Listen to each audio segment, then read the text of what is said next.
Кыргыз кодекси. Кыргыз аскеринин башкаруу түзүмү. Кыргыз коомунда көптөгөн кылымдар бою аскер башчысы баатыр борбордук фигура болуп келген.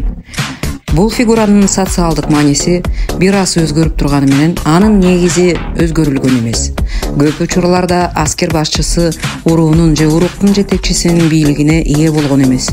Баатырдын ролу согуштук кагылышууларда жана кол салууларда гана күчөп турган.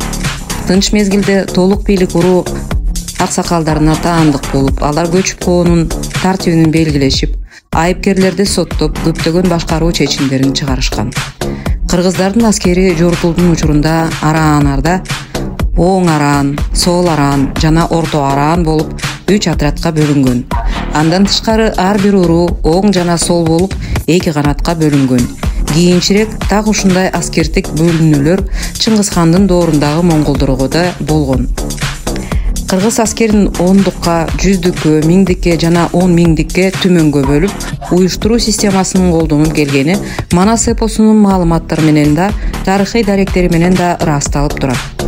Аскерде ушундай бөлүүнүн зарылдыгы согушка көп сандаган жоокерлер катышкан шартта гана пайдалуу болгон. Тарыхый улактарга таянсак, кыргыздар согуш операцияларына 70-80 миң адамга жеткен куралдуу аскер күчүн чогулткан учурлары белгилүү. Кыргыз аскеринин курамында согуштук жүрүштөрдү ишке ашыруун жеңилдеткен жардамчы кызматкерлери да болгон. Алар кечүүлөрдү таап берген суучулдар, курал-жарак жасоочу усталар, күндүн чыкканы менен батканы, планеталардын жайгашып турган абалы, жаныбарлардын жүргөн турганы, өсүмдүктөрдүн өсүп өнүгүшүндөгү көрүнүштөр боюнча аба ырайы жөнүндө алдын ала айта билген эсепчилер, койдун далысына карап келечекти алдын ала айткан балчылар, 41 таш менен төлгө салып өткөн менен келечекти алдын ала айткан төлгөчүлөр кирген. Кыргыздар жүрүштүн учурунда зардал, сардал же кол башчыны шайлап, чалгынчылыкты башкарган адамды, аскер жүрө турган ыңгайлуу жолдорду, түнөөчү жерлерди аныктай турган жол көрсөткүчтөрдү да шайлашкан. Байыркы кыргыз аскеринин курал-жарагы узак эволюцияны башынан өткөрүп, жоокердик тарыхынын бардык мезгилинде, өз мезгилиндеги техниканын деңгээлинде туруп, душмандын курал-жарагын эч ким болгон эмес. Согуштук техниканы тынымсыз өркүндөтүп отуруунун дал өзү кыргыздардын чет жердик баскынчыларга каршы күрөштө бир нече жолу ири согуштук ийгиликтерди камсыз кылган. Кыргыздын аскердик тарыхын байыркы мезгили үчүн бир кыйла көп тараган курал, жаа, жебе, саадак, металлдан жасалган калкан, найзалар кеңири колдонулган.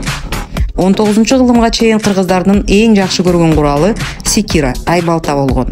Кылычтар, канжарлар, 2 мүйүздүү кыска кылычтар көптөгөн ар түрдүү менен айырмаланып турган. Металл кура-жарактардын жасоосунун техникасы кыргыз усталарына эң эле байыркы мезгилдерден тартып белгилүү болгондугу кыргыздарда металл өндүрүшү болбогондугун тастыктайт. Жоокердин башы шлем тулга менен корголгон. Ал эми ак кийизден жасалып, кара мелте салынган калпак күнүгө кийилчү баш кийимде болгон. Жоокердик кийимдердин белгилүү бир типтери ар түрдүү аталыштар менен тарых маалыматтарында жана Манас эпосунда кезиктирүүгө болот. Эпоста көп чулуга турган бадана, чопкут пансыр катарында да, кальчуга катарында да чечмеленет.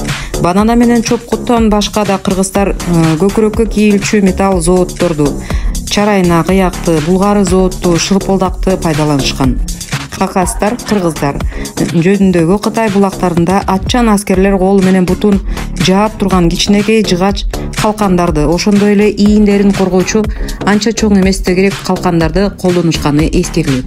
Бул калкандардын жардамы менен жоокерлер жебе менен кылычтан коргонгон. Курал-жаракты асып билип коюу куралды жекерени пайдаланышкан. Калкандар кээ бир маалыматтар боюнча металлдан жасалып, жоокердик жабдыктын ажырагысы элементи болгон.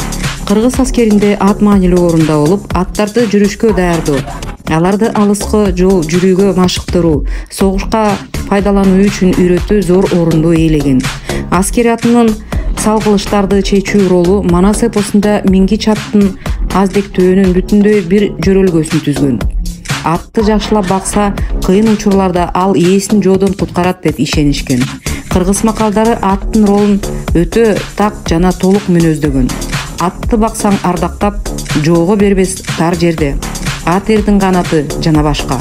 Аскерлер жоого чыкканда душман аскеринин абалын, жайгашкан жерлерин билүү үчүн душмандын күзөтчүлөрүнүн жана чек ара постторун жок кылуу үчүн чалгынчы отряддар, кайкоолдор даярдалып жиберилген.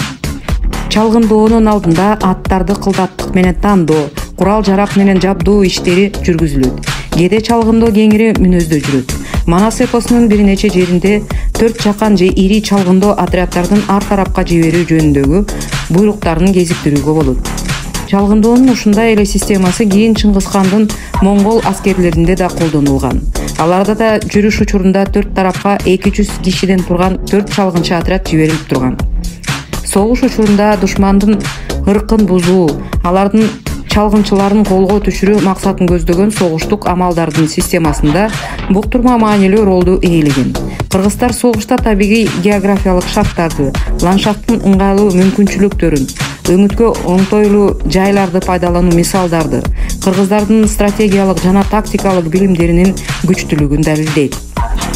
Душманды курчоого алып, ар тараптын күтүлбөгөн жерден кол салуу, душманды атсыз калтыруу, тоо этегиндеги кургак таалдарды өрттөп, душманды оң жана сол канатын кысып, ыңгайсыз жерге сүрүп келүү тактикалары кеңири колдонулган. Кыргыздар ошондой ар түрдүү буктурма амалдарын жакшы өздөштүрүп, көп учурларда душмандын кол башчыларын колго түшүрүп, ийгиликке жетишкен. Кыргызга мүнөздүү мындай стратегиялык жана тактикалык ыкмалар боюнча бир нече окумуштуулар жана изилдөөчүлөр Бернштам, Семенов-Теншанский жана башка айтып кетишкен. Кыргыздардын мындай көп кырдуу согуш таржыйбалуулугу, согушчандыгы, душмандарга каршы эрдиги жана жалтанбастыгы кыргыздарга Моголстан арстандары деген атак даңк алып келген.